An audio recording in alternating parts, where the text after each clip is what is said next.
आपके साथ मैं हूं सुचेता कुकरेती। आप देख रहे हैं अपना फेवरेट शो महाभारत, और महाभारत में आज बात होगी मुसलमान सड़कों पर उतर आओ।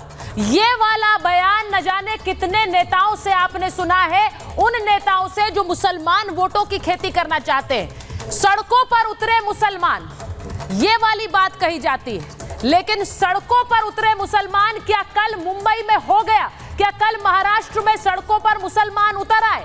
आज आपको वही तस्वीर दिखाना चाहती हूं और बताना चाहती हूं कि क्या ये सरकार के खिलाफ साजिश है, क्या ये सरकार गिराने के लिए साजिश है। ये जो तस्वीर आप इस वक्त देख रहे हैं, संभाजी नगर से एक पूरा काफिला निकला, और ये बड़ा काफिला MIM यानी असदुद्दीन ओवैसी की पार्टी का काफिला था। उनके पूर्व सांसद ने एक कार रैली निकाली जो संभाजी नगर से सीधे मुंबई कूच कर रही थी। ये तस्वीर देखिए, दूर तक गाड़ियों का काफिला है, पूरा हाईवे जाम था। ये तस्वीरें जरा देख लीजिए, नाम तिरंगा रैली था और दूर तक गाड़ियां आपको नजर आएंगी इस हाईवे पर। आप देख लीजिए ये तस्वीरें, ये गाड़ियों का काफिला मुंबई कूच कर रहा था, हाथ में तिरंगा लिए, लेकिन नारे किस तरह के लग रहे थे वो भी आगे आपको दिखाऊंगी।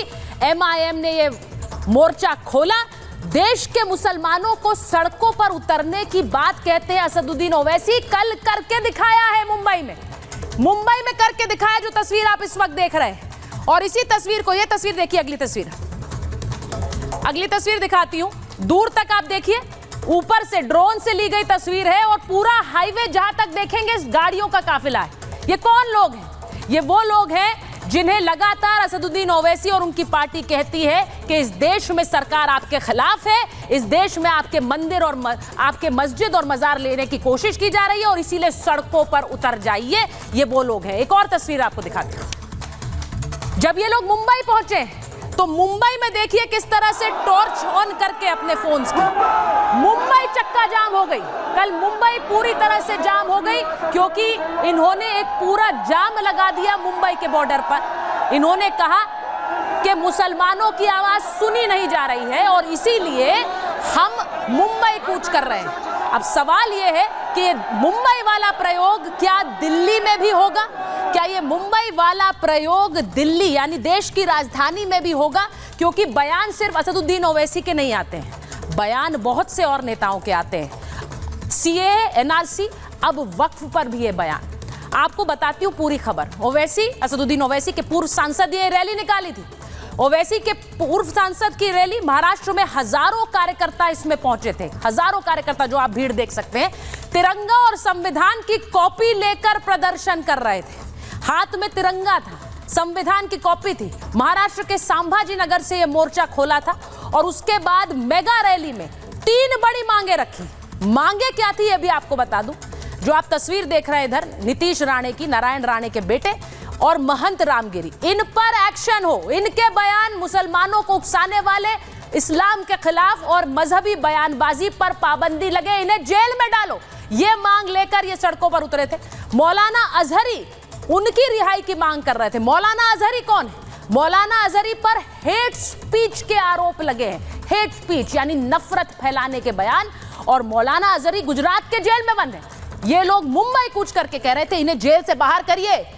ये भी तस्वीर आपको दिखा रही हूं, जरा सुनिए ये पूरी जुबानी जंग क्या है।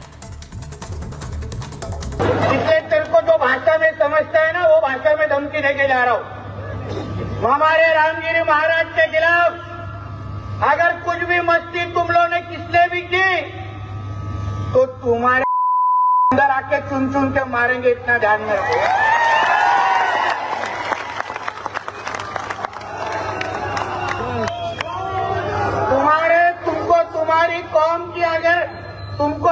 तुम्हारी कौम की अगर चिंता होगी तो हमारे रामगिरी महाराज के खिलाफ कुछ भी बोलने का नहीं, वरना वो जवान हम लोग सही पे रखेंगे नहीं, ये तुम लोग याद रखना। ये नफरत जो मुसलमानों के खिलाफ पैदा कर दी गई है, अब कोई बोलने के लिए तैयार नहीं है। महाराष्ट्र में कोई सेकुलर पार्टी का लीडर उस जालिम के खिलाफ बोलने के लिए तैयार नहीं है जिसने हमारे आका मोहम्मद सल्लल्लाहु अलैहि वसल्लम के शान में गुस्ताखी करने की कोशिश की। सिवाय इम्तियाज जलील के कोई आवाज नहीं उठा रहा है। मैंने इम्तियाज जलील से कहा, मजलिस के जिम्मेदारों से कहा, अपना फर्ज आप निभा रहे हैं, अल्लाह आपको सलामत रखे। आमीन। तो आपने सुना कि कैसे वहां पर महंत को गिरफ्तार करो, नितेश राणे को गिरफ्तार करो वाली ये जुबानी जंग है जिसे लेकर ये रैली निकली। लेकिन एक और मौलाना है तौकीर रजा, जो लगातार कह रहे हैं कि हम 20-30 करोड़ हैं, उसका 1% भी अगर हम सड़कों पर उतर आएंगे तो आग लगा देंगे। आज सवाल यही है, ये आग लगाने वाली मंशा चुनावों से पहले ही क्यों भड़कती है? क्योंकि चुनाव में मुसलमान वोट का फायदा होता है। ये रिपोर्ट पहले देख लीजिए।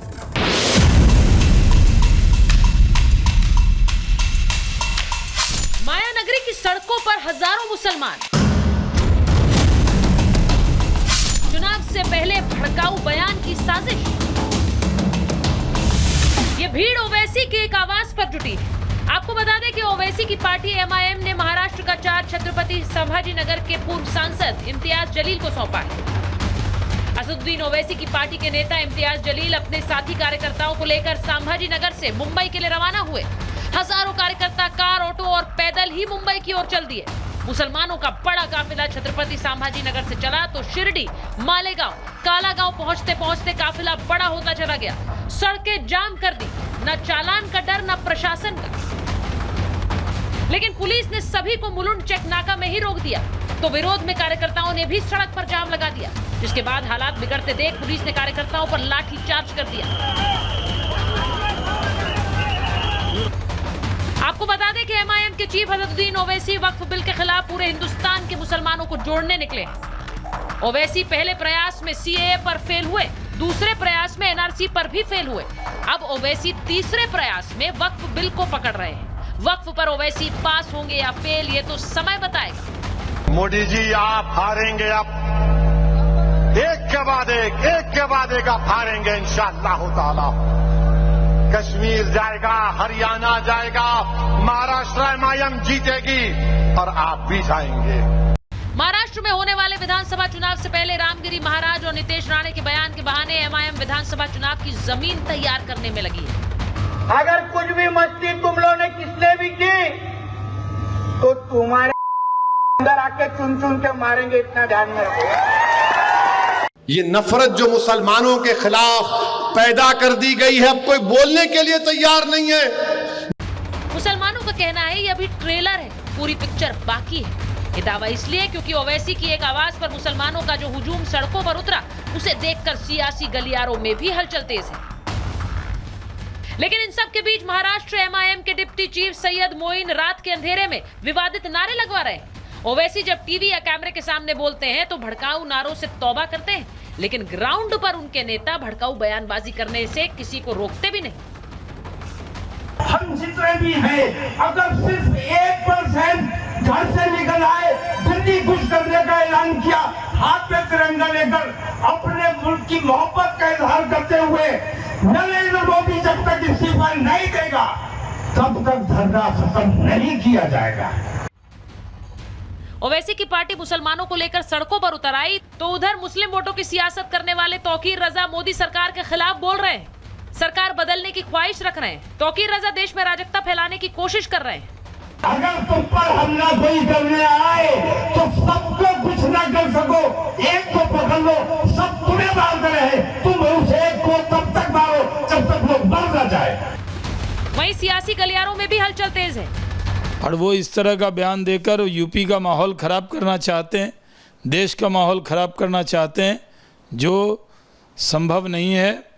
ये काम जो जिन्ना नहीं कर पाया वो ये मौलाना करना चाहता है, ये बेहद दुर्भाग्यपूर्ण है। ऐसे मॉब लिंचिंग को प्रमोट करने वाले मौलाना के विरुद्ध कठोरतम कार्रवाई सुनिश्चित करेंगी। अब सवाल ये है कि चुनाव से पहले ये भड़काऊ बयानबाजी की जा रही है, मुसलमान सड़कों पर उतर आएंगे, ये वाला प्रयोग क्या करके दिखाया जा रहा है? और मुंबई वाला ये प्रयोग क्या दिल्ली में दोहराने की बात भी हो रही है?